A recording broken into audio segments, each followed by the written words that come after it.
তোমরা তো সবাই জানোই যে আমি কিছুদিন আগে ঘুরতে গেছিলাম। কোথায় গেছিলাম সবটাই তোমাদের সঙ্গে শেয়ার করেছি। বাড়িতে এসে আমার আর কোনো ভিডিওই করা হয়নি। আসলে বাড়িতে আসার পরই আমার শরীরটা খুব খারাপ হয়ে গেছিল, তাই আর কোনো ভিডিও করতে পারিনি। অনেকদিন পরেই আজকে একটা ভিডিও তোমাদের সঙ্গে শেয়ার করছি, চলো দেখতে থাকো। হ্যালো এভরিওয়ান, আমি সুদীপ্তা। আমার নতুন একটা ভিডিওতে তোমাদের সবাইকে ওয়েলকাম। দিনটা ছিল রবিবার দিন। রবিবার দিন সকালে আমার ছুটিই থাকে, কোনো পড়ানো থাকে না, তো সকালে লেট করেই একটু ঘুম থেকে উঠেছিলাম। উঠে টুকটাক যেগুলো কাজ ছিল সেগুলোই করা শুরু করে দিয়েছি। আসলে অনেকদিনই বাড়িতে ছিলাম না বলে ঠাকুর ঘরটা লেপা হচ্ছিল না, তো ঠাকুর ঘরটা ভালো করে আগে লেপে নিলাম। তারপরে যেটুকুনি গোলা বেঁচেছিল সেটুকুনি দিয়ে রান্নাঘরের বারান্দাটাও ভালো করে লেপে। কথা বলতে এই কাজগুলো কিন্তু আমাকে প্রতিদিন করতে হয় না, সপ্তাহে একদিন কি দুদিনই আমি এগুলো করি। তো যাই হোক, অনেকদিন করা হচ্ছিল না দেখে তাই আমি রবিবার দিনটাই করলাম।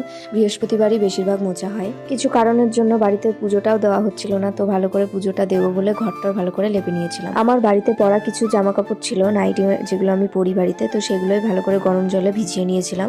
তারপরে অনেকক্ষণ পরেই আমি ভেজানোর পরে কেচে নিয়েছিলাম নাইটিগুলো। আসলে সত্যি কথা কি জানো তো, আমি ভাবি রবিবার দিনটা আমার কোনো পড়ানো থাকে না, তো একটু রিল্যাক্সে কাটাবো, ছুটির দিন সেইভাবে মানে শুয়ে বসে কাটাবো, তো সেটা আর আমার হয় না।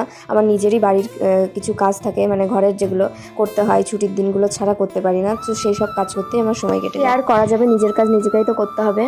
তো তারপরে তো দেখো আমার জামা কাপড় যেগুলো ভিজিয়েছিলাম সেগুলোকে ভালো করে কেচে নেড়ে দিলাম। আর ফ্রিজে একটু ছিল টক দই, সেটা অনেক দিনই হয়ে গেছিলো আনা, তো আমি ভাবছিলাম ফেলে দেবো কি না, তারপর ভাবলাম না, ফেলে দেবো না, জিনিসটা মাথায় নিয়ে নিই।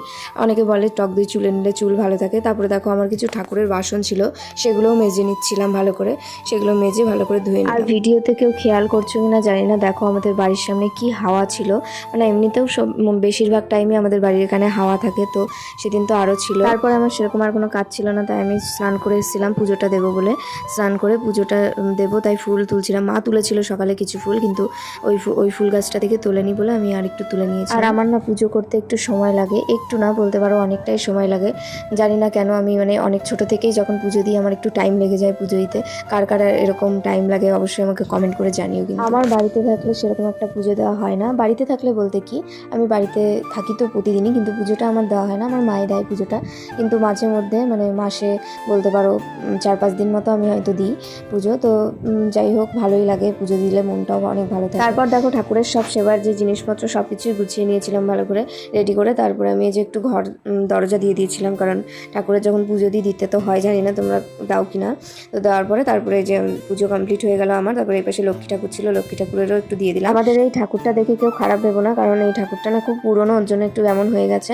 পুরনো বলতে 2 বছর আগের, কারণ মাঝে আমরা 1 বছর পুজো করতে পারিনি, আমাদের বাড়িতে অসুস্থ ছিল। আশা করছি সামনের বছরে ঠাকুর নিয়ে এসে ভালো করে পুজো করতে পারবো।